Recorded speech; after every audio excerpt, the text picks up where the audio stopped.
Saucy Bites. In this video, I'm going to walk you through 3 new generative AI plugins that I've developed for the TinyMCE text editor. Those of you that watch my channel may recall I had created some plugins similar to this for a CK editor at one point. The first thing we're going to do is we're going to go to tiny.cloud/get-tiny, and we're going to download the TinyMCE SDK. This will download a local zip file to your system. Simply unzip that and it will create a folder called TinyMCE, and then within that folder we're going to create a very basic HTML document. Here's an example of the starting HTML that you're going to want to use to be able to load the TinyMCE editor in a web browser. So as you can see here, we're giving it a title. We're referencing a script, and it's going to be the tinymce.min.js, which is the JavaScript file itself for the editor. We're then telling it that we're going to create a selector, and it's going to be called My Text Area. And then what we're going to do is in that text area, in the body section of the HTML, is we're just going to put a little hello world ... here. So once you've created that HTML file and you load it in your browser, you're going to end up with the TinyMCE editor loading in your browser, as you can see here, with your hello world text. Now, for my examples, I've actually gone in and customized this HTML file so that it only has the 3 plugins that I've developed and created. So I'm going to go ahead and go to that version of the TinyMCE editor that you can see on my screen here. And you'll notice that there's 3 icons on the toolbar. This first one is going to generate AI product descriptions. The second one is going to generate an AI blog article. And the third one is going to create AI images for our blog content. All of these APIs are integrated with the OpenAI APIs. So we're going to be using the GPT APIs for our product descriptions, as well as our blog article content. And then we're going to be using the DALL-E 3 APIs for generating the images for our blog content. So now let's say for a fictitious e-commerce company, we are going to be creating a new product for an Adirondack chair. So I'm going to go ahead and click the AI product description generator. And I'm going to put in a product name, in this case, Riverview Red Adirondack chair. Next, we're going to put in some keywords that will help the AI decide what type of a product description to write.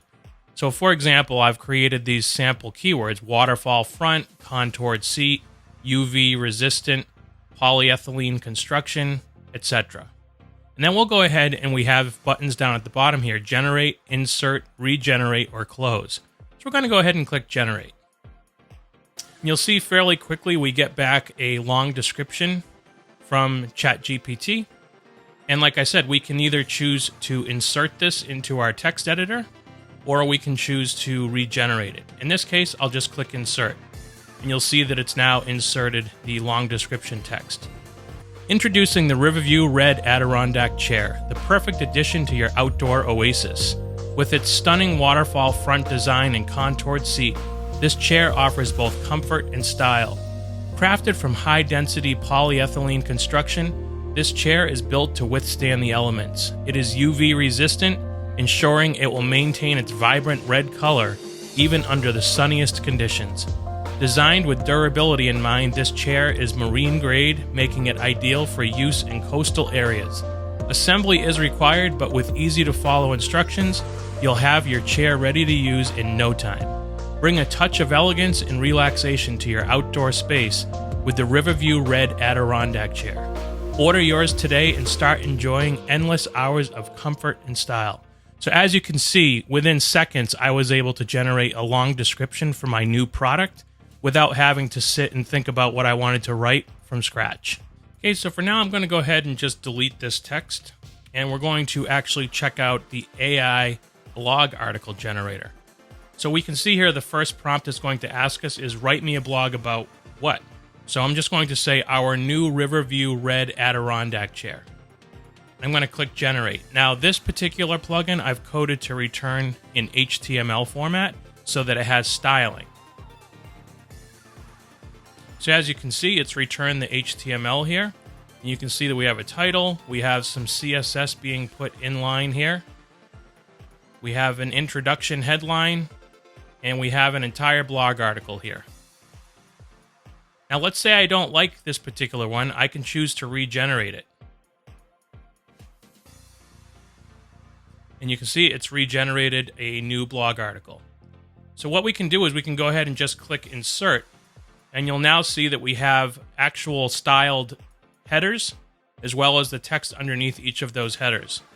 Now, you can refine the prompt that's being issued to the GPT APIs so that you can tell it to do things like create bulleted lists, have headings, subheadings, etc., etc.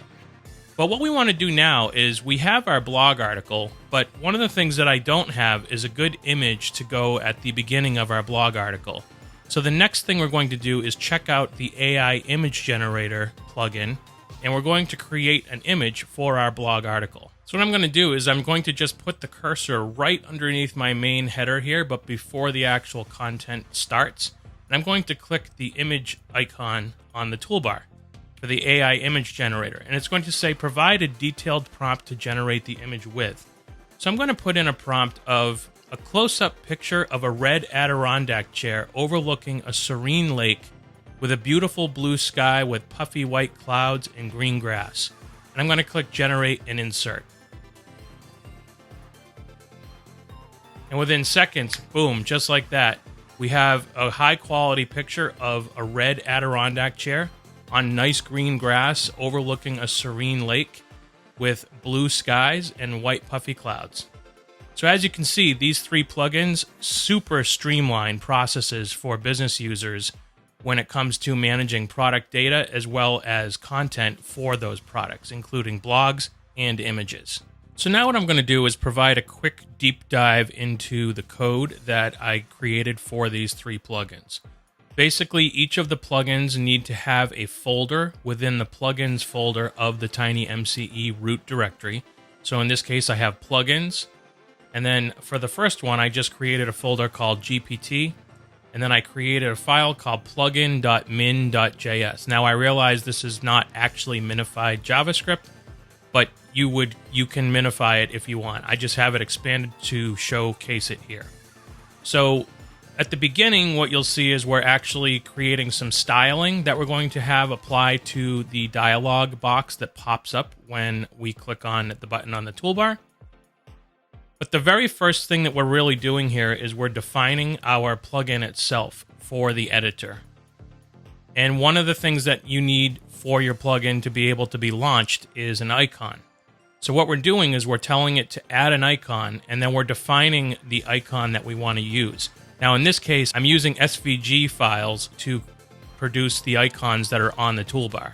Now, one of the things that I did was I went out to svgrepo.com, and for example, for this first one, I did a search on the term catalog, and it brought up all of these images here. Now, if I come under the one that I chose and I click on it, you'll see that it provides information about this SVG vector, but it also gives me the option to edit the vector. So I clicked on Edit here, and I brought the icon size down to 64, but I made it even smaller for the toolbar. But all I really did was I clicked on Copy SVG, which essentially will copy all of the code that you see inside of this SVG tag. And it is a lot of code here. But this is basically defining the image for the toolbar itself. Next, we're going to define what the actual button is going to be called. So in this case, I called it AI Product Descriptions. We're then going to define the click action when we click on the button. In this case, it's going to open a window. Then we're defining the elements of that dialog box. And you can see here, for example, that we're asking you to input the product name. We're asking you to put in the keywords to highlight. And then we're providing a text area for the generated description to return back so that you can see it. We're then also defining the buttons that are on the dialog box. So you may remember we had a generate, an insert, a regenerate, and a close. Then we're defining the function for the API. We're implementing the API call. We're updating the dialog with the response from the API. We're enabling the ability to insert what comes back from the response into the TinyMCE UI itself. And then we're going to go down to where we're defining the API call. Now, this is where you're going to put in your API key Now, ideally, you would store this API key externally in another file and reference it within this file. For this quick demo that I did, I just put my key right in here. Now, this key is going to be the key that you have with OpenAI that allows you to use the APIs externally. But then you can see that we're calling the chat completions model, and we're doing a post, and we're using the ChatGPT 3.5 Turbo large language model, and we're setting the context for the system saying you are a helpful assistant. Now, you could set this to anything you want. Then what we're doing is we're telling it to create a brief product description for an e-commerce website. And then we're giving it these values. Product name is this, keywords are this. And then basically we're putting in some basic error handling here. So all three of these plugins are essentially constructed the same. The blog one, as you can see, is fairly similar.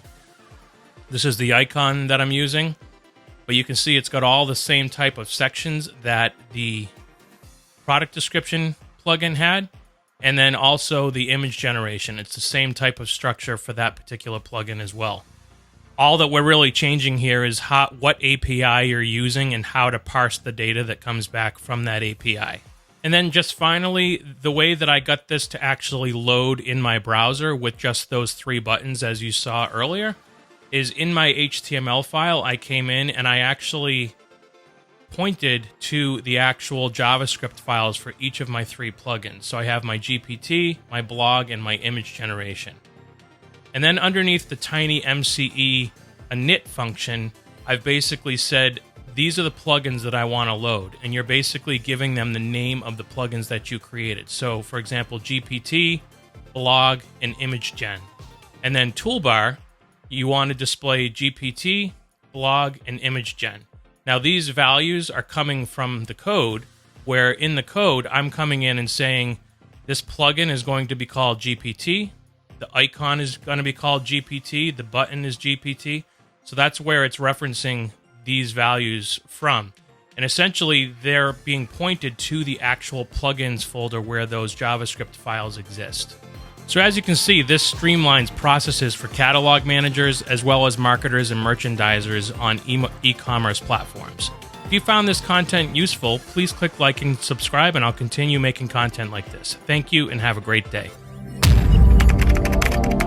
Rossi Bites.